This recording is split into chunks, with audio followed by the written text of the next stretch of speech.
Bem, então vamos fazer a nossa devolutiva da avaliação de pré-internato na disciplina de periodontia. Essa questão, ela pede para analisar a imagem e depois assinalar a alternativa correta.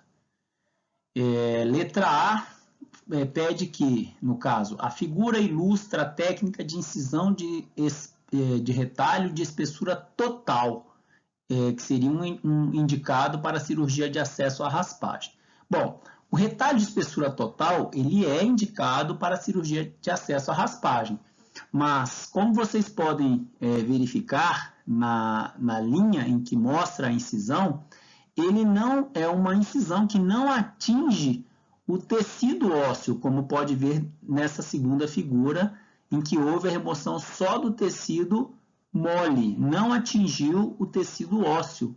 Esse é chamado, então, um retalho de espessura parcial, não total, né? Então, a letra A está errada. Letra B, técnica indicada para acesso ao osso alveolar. Bem, se é uma técnica de espessura parcial, como a própria figura mostra, nós não atingimos o osso. Então, letra B, errada. Letra C, na figura está sendo demonstrada uma técnica de incisão para drenagem de abscesso periodontal. Bem, a drenagem de abscesso periodontal, ela é feita quando a gente atinge o osso alveolar. O abscesso periodontal ele não é feito via sulco gengival. No caso aqui, nós não atingimos a área do periodonto, né? A drenagem via periodontal. O abscesso é periodontal, né? Então também está errada. A letra D fala que a técnica demonstrada na figura é usada para cirurgia de enxerto gengival. Aí sim, quando a gente faz o enxerto gengival, a técnica, no caso, sendo de espessura, um retalho de espessura parcial, eu vou envelopar o meu enxerto, eu vou colocar ele sobre a membrana periosteal, não sobre o osso, e aí é uma das indicações, né, para a cirurgia de enxerto gengival. Então, a letra correta é essa. Técnica demonstrada na figura usada para a cirurgia de enxerto gengival. A letra E fala que a figura ilustra a técnica de incisão em bisel externo. Não, se fosse fazer bisel externo, seria o contrário dessa linha aqui. Seria a linha voltada no sentido oposto, não nesse sentido. Aqui seria, se fosse um bisel, seria, no caso a gente quiser considerar como bisel, nesse caso aqui seria um bisel interno. E aí continua como indicada para cirurgia de aumento de coroa clínica com osteotomia, um outro fator também que não condiz com a afirmação. Então, nesse caso da projeção aqui, é a letra D, ok? Nesta questão, a imagem, né, mostrada está nos orientando para que direção? Vamos lá, escolha uma.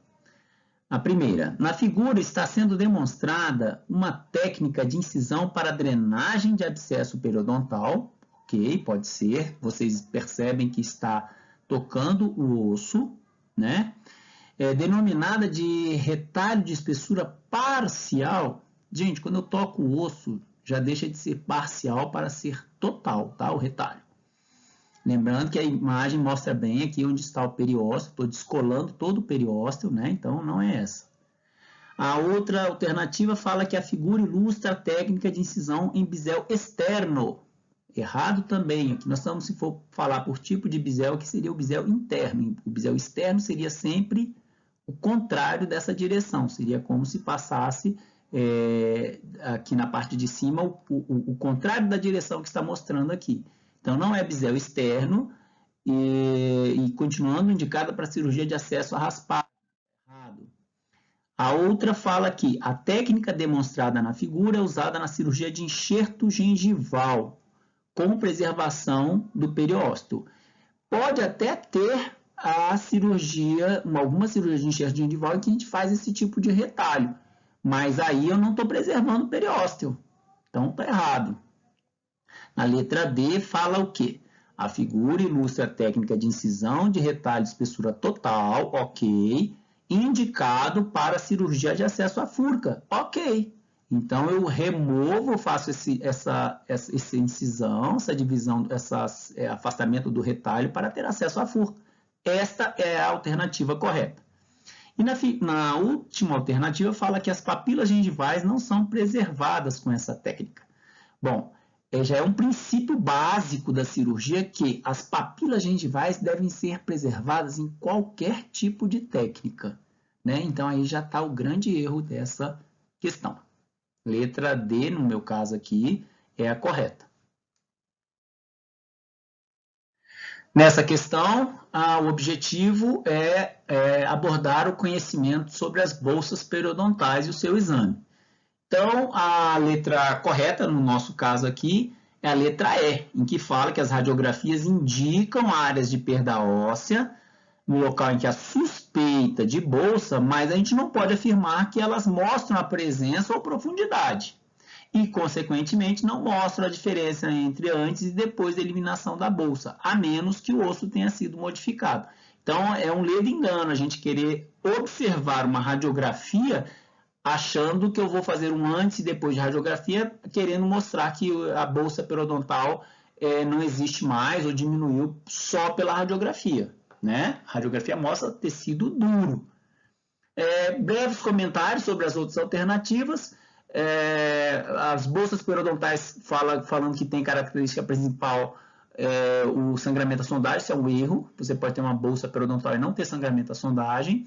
Aqui ele fala na letra B sobre a questão de que como ela deve ser inserida a sonda, né? Que fala paralelamente ao eixo vertical e caminhar circularmente para detectar áreas de penetração mais profunda, incluindo a região de colo ou interproximal. Nesse caso aqui, a gente tem que tomar muito cuidado com a região de colo, por quê? Porque aquela área lá, ela mostra como se fosse um pequeno crescimento gengival que nos engana quanto à questão de uma bolsa verdadeira, né? Que é o nosso objetivo. Aqui na letra C, fala que a penetração da sonda deve variar de acordo com a força da introdução, a forma e o tamanho da ponta da sonda, ok? O sentido da inserção, a resistência dos tecidos, a convexidade da coroa com o grau de inflamação tecidual e a dimensão da retração gengival. O que tem isso a ver com a profundidade de sondagem, com uma bolsa periodontal? Nada a ver. A letra D fala que as bolsas são indolores em dentes tratados endodonticamente, mas podem dar origem a sintomas como dor localizada e irradiada para a polpa. Tudo absurdamente errado nessa informação da letra D. No caso, então, a letra E é a correta. Nesta questão, está pedindo para avaliar, analisar a figura e identificar as estruturas numeradas, né? No caso, é a letra B, né? O número 1 é o epitélio do sulco, o número 2 é o epitélio juncional e o número 3 é a inserção conjuntiva pela ordem, né? Então, aqui vem falando que umas das alternativas falam que o número 1 é epitélio juncional, não é. Nas outras alternativas vem falando que o 1 é o epitélio oral, também não é. Já eliminamos 3. E na letra C fala que o 3 seria o epitélio juncional, também não é, seria inserção conjuntiva, o número 3. Então, letra B é a correta.